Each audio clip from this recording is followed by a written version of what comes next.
What is going on, guys? JD from New York here, and this is WWE Off The Script, episode number 77, part number 2 for your Saturday morning.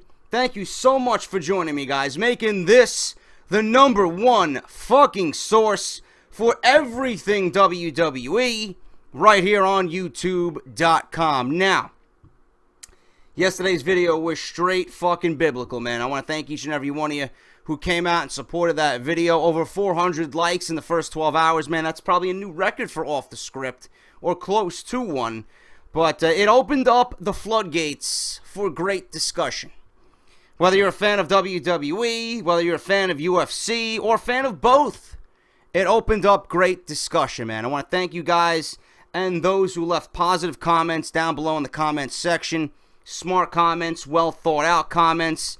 Gave you 2 cents about what you thought about the whole thing about Dana White saying WWE is fake and that fake deserves to be $9.99. Then you got those who are completely fucking ignorant, man. And those are the people that have no business watching my videos, no business watching anything about WWE, no business on the internet, period. Those people are fucking ignorant. And I'm not going to go into it again, but I can't stand ignorance, man. I can be ignorant at times. I openly admit that. But some of these people comment on my videos, and you can tell that they didn't watch the video, they don't give a shit about the WWE, and that they're just straight trolling.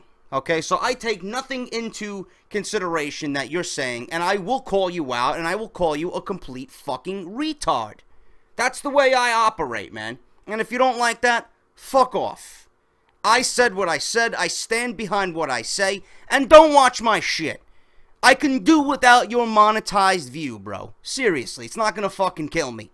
Alright? But thank you to those who watched the video. Greatly appreciate it. This is why Off The Script is growing each and every fucking week. It's thanks to you guys, and I greatly appreciate that, man, from the bottom of my heart. Now, John Cena news. We're gonna get into John Cena news, man, and probably most of you listening to me will not be pleased with what you hear today on Off The Script. We're going to start off with John Cena and WWE's plan for John Cena and Seth Rollins, being that they are on a collision course for SummerSlam 2015. John Cena and Seth Rollins are reportedly set to engage in a program lasting multiple months. They did not specify how long. All they said was that it was going to last multiple months. And this is reported by Dave Meltzer.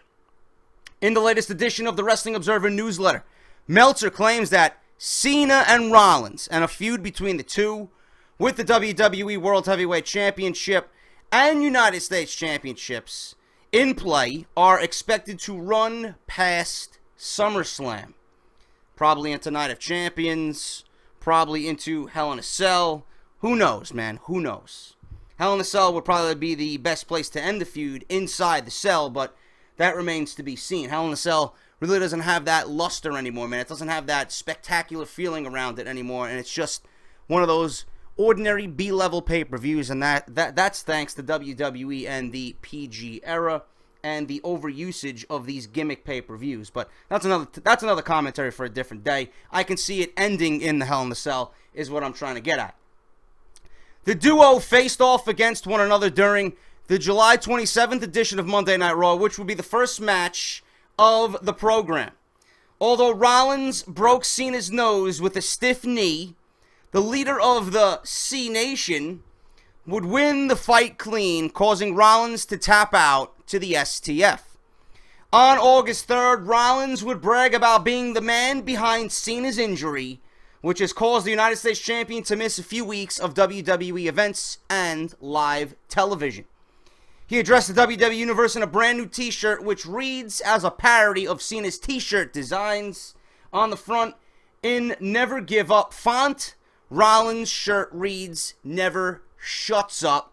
The reverse side has Cena's You Can't See Me replaced with You Can't See Me.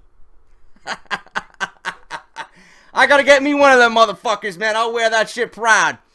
That's in reference to Rollins' knee doing damage to Cena's face.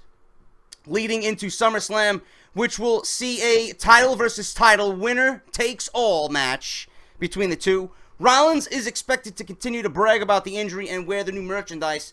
More shirts doing parodies of Cena's official gear may be created for Rollins over the upcoming weeks, Meltzer claims. He writes, Cena vs. Rollins is scheduled to be a long-term program as it's booked as the main event at most of the key house shows in September. And of course, that changes weekly.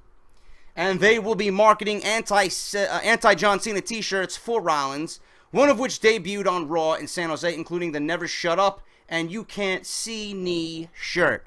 Cena vs. Rollins for both the US and the WWE World Heavyweight Championship will take place on August 23rd at SummerSlam. I don't mind this going a couple of months.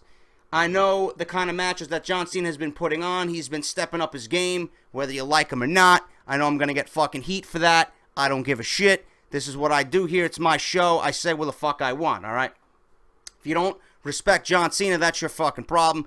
He is continuing to work hard, and the reason why he's the number one guy in the company is because even after a fucking completely broken nose, the guy's back in the gym, and he's getting ready for SummerSlam, and he's not going to leave WWE hanging at their second biggest pay-per-view of the year. You gotta commend that, and that's why Cena is in the position that he's in, and that's why Cena is going to be in the position that he's in for several more years to come, so get used to that.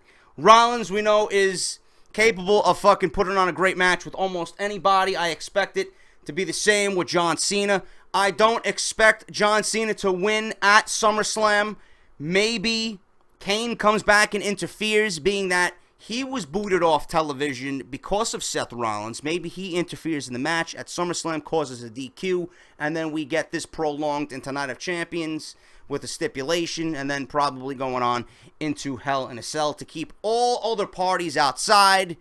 And maybe, I can see it happening. Maybe John Cena captures the WWE Championship again, breaking Ric Flair's record, putting a lot of people in the IWC in a fucking frenzy, and then goes on to WrestleMania to fight The Undertaker at WrestleMania 32 in Dallas at AT&T Stadium, and then The Undertaker can beat John Cena in his final match for the WWE Championship, retire with the title, go on Monday Night Raw the next night, relinquish the belt, and we have a fucking 8-man tournament with the best guys in the company at that moment, vying for the pretty much vacant WWE Championship. JD, did you just book half of the fucking year for WWE? Yes, I did, motherfucker. Book it. That's what I would do.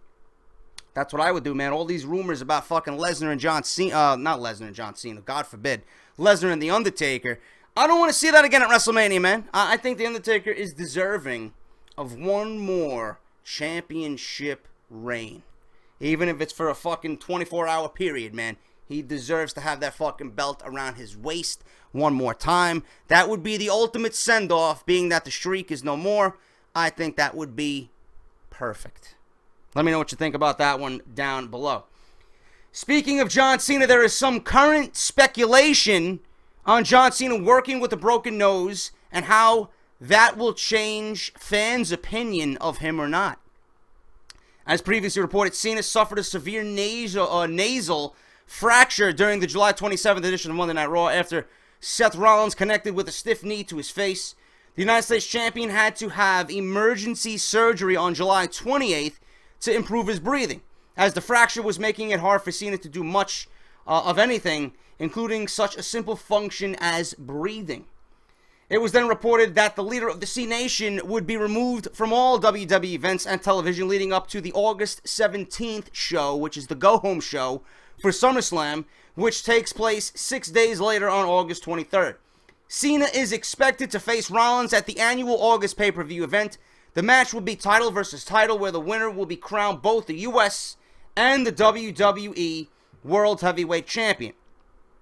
Dave Meltzer of the Wrestling Observer newsletter adds that there is some question as to how Cena will be respected if he does face Rollins in a match at SummerSlam.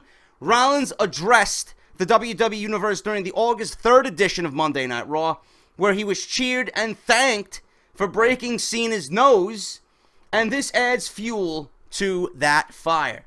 Do the fans really despise Cena enough to be happy about such a severe injury to his face, or will they gain more respect for him and get behind him at SummerSlam for competing in such condition?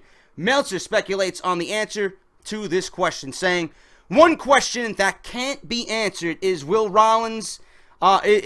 Rollins match and fighting through the broken nose have a great match change the reaction to him, in the sense that it will, sway the audience that only comes to pay-per-view shows and Raws and boo him heavily, start gaining more of a grudging respect for him. I don't expect a complete turnaround, and his first Raw back will be misleading.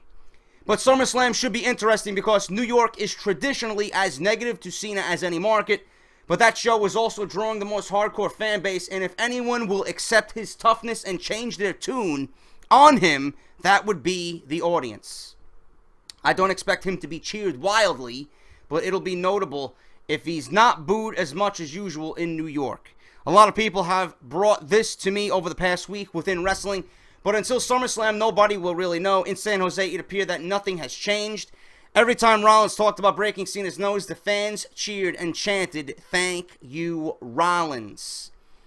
Now, this is a tricky situation, man. I don't really hold any credibility to this news report. I think if Cena is going into New York, he's going to be booed heavily. He's going to be booed out of the fucking building, both on SummerSlam night and Monday Night Raw. Yes, the fans are, especially New York audiences, they respect hardworking individuals. That, if they think that you deserve to be cheered, they will cheer you. But I think playing up to the whole Rollins is cool, and Rollins is a cool heel for breaking John Cena's nose, I think that's the route that the fans and the audience are going to go. I think they're going to cheer Rollins at SummerSlam. And when Rollins walks out of SummerSlam with the title, I think he's still going to be cheered the next night. John Cena will be heavily booed. Obviously, in retrospect, when you look at the whole fucking thing, I think John Cena really should be praised for his hard work. And I think John Cena should be praised for coming back after such a severe injury, which most guys would have missed SummerSlam. But John Cena is not going to miss SummerSlam, so he's got to be praised for that, man. Whether you love him or hate him, I say the same thing about anybody. Okay, not just Cena. I'm not sucking Cena's cock. I'm not riding the Cena fucking dick train, even though you're going to have the fucking goons in the comment section saying that I am. You got to respect someone's hard work, man. What would you say about me? What would you say about me if I suffered a fucking broken nose, right? Or if I'm fucking incapacitated with fucking wisdom teeth coming out, or fucking having a surgery, right? And I'm still coming on here doing off the script, man. What would you think of me? You would respect me, right? Be the same thing for John Cena going into fucking such a physical activity such as defending the United States Championship and taking bumps after a fucking surgery. Got to be praised for that, man. You got to commend him for it, and that's why, like I said before, he is the number one guy and will continue to be the number one guy for the WWE, all right? Moving on, guys. SummerSlam shaping up. This is the rumored card. Being that we're talking about SummerSlam, I think I'll go right into this news report about SummerSlam. SummerSlam will be broadcast live from the Barclays Center in Brooklyn on August 23rd in New York. You know that. Some of the matches below contain spoilers in the news report, so if you don't want to hear JD reporting the news, click off the video or come back at a later date, man. All right? These contain spoilers and or rumored matches to take place on the card, but have not yet been officially announced. The current advertised match card for the event as follows: Undertaker vs. Brock Lesnar in the main event. That is a grudge match. WWE Intercontinental Championship match. Grab me the fucking NyQuil, motherfucker. Ryback versus Big Show versus The Miz. We thought we got away scot-free at the last event, but WWE thinks that the audience wants to see this match at SummerSlam, man. Please, put me to fucking sleep. Wake me when it is over. All right? Roman Reigns and Dean Ambrose versus Bray Wyatt and Luke Harper. I called it 4 weeks ago. Bank on that, and that's exactly what's happening. Sting is not involved in this match whatsoever. Currently rumored and not yet confirmed. Title versus title. World Heavyweight Champion Seth Rollins versus United States Champion John Cena. WWE Tag Team Championship match. Primetime Players versus The New Day versus Los Matadores versus the Lucha Dragons. Don't care. I hate multi-tag team championship matches. Doesn't do any of the teams any favor. It really doesn't. Just like we seen on Monday Night Raw. Having a fucking 8-man tag is doing absolutely nothing for these guys. I would have much rather seen a fucking 14 tournament leading into SummerSlam to crown a number one contender. None of these matches that happen, and WWE puts these guys in one match, I should say, you can't really develop an identity for these guys, for these teams. You know, it's just a fucking clusterfuck. It's a mess. It's a circus. But that's the rumored match to take place at SummerSlam. I really don't care. If I was to choose a winner, I would rather see the Lucha Dragons be crowned the new WWE Tag Team Champions. Kevin Owens versus Cesaro. That is rumored that it probably will happen. That match, expect to steal the show. Sheamus versus Randy Orton. Again, God forbid. Rusev with Summer Rae versus Dolph Ziggler with Lana. Team Bella versus Team Paige versus Team Bad. And then Stardust versus the Green Arrow. Neville not on SummerSlam. Imagine that. The man that Creative forgot. Not the man that Gravity forgot, man. WWE Creative obviously got nothing for him. Unfucking believable, man. Unbelievable. What else do we got here, man? What else do we got? Might as well talk about more SummerSlam news. Barclays Center, Brooklyn, New York. August 22nd. NXT TakeOver Brooklyn. Some of the matches also contain spoilers, so if you don't want to hear this, don't listen to me, bro. The currently advertised match card for the event is as follows. Finn Balor versus Kevin Owens. Ladder match. Going to be fucking beast. NXT Tag Team Championship match. Blake and Murphy versus the Vaudevillains. NXT Women's Championship match. Sasha Banks versus Bayley.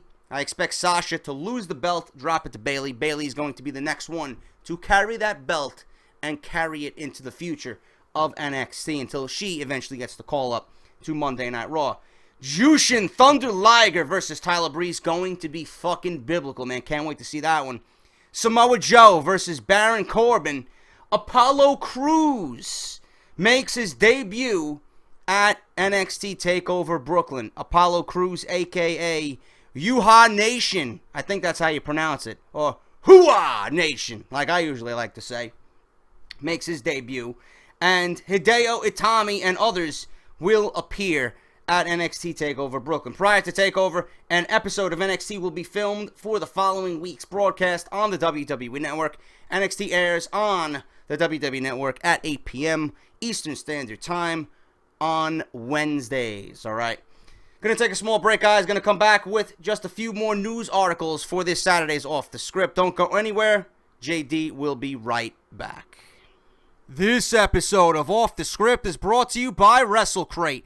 WrestleCrate is a monthly pro wrestling-based subscription service, and each month, subscribers will receive a new pro wrestling-themed mystery crate. For all the information, please visit them at www.wrestlecrate.com or on Twitter at WrestleCrates. Alright, guys, to finish this week's Off the Script, I got one more news article. I thought I had a few more. Gonna save the rest of them for tomorrow, because tomorrow's gonna be a very diva-heavy episode of Off the Script.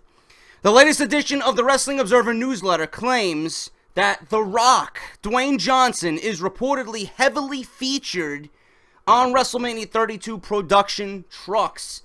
WWE production trucks reportedly received the new skins for WrestleMania 32, and the two superstars who are heavily featured on the skins are The Rock and Nikki Bella.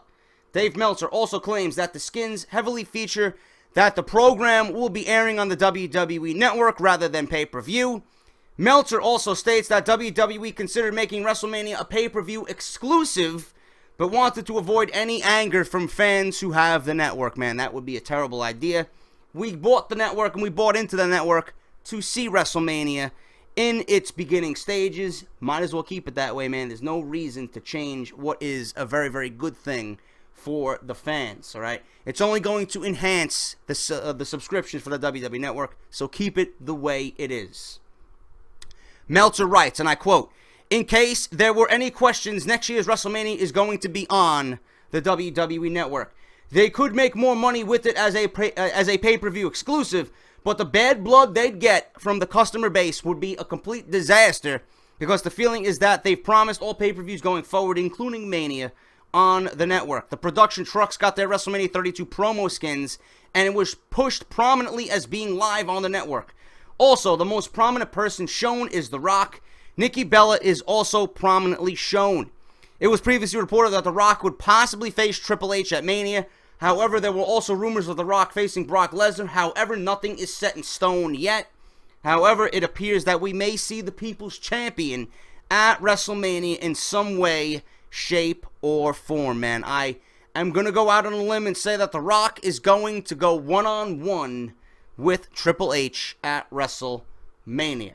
Having The Rock at WrestleMania is always great business for WWE, and being that it's WrestleMania 32, I think not only Dwayne Johnson wants to be there, but you know WWE will do everything in its power to get, probably its biggest star ever, The Rock, to be at WrestleMania 32 in Dallas, in front of the largest crowd ever for a WWE event, especially WrestleMania.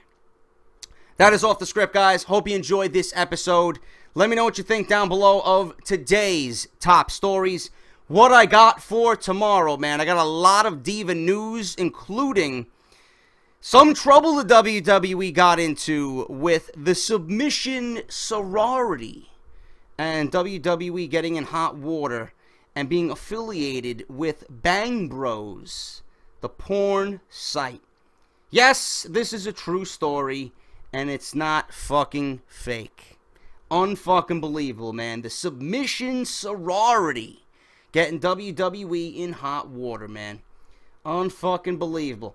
Got news on The Undertaker, man. Will The Undertaker be wrestling through the Survivor Series 2015? I got news on that.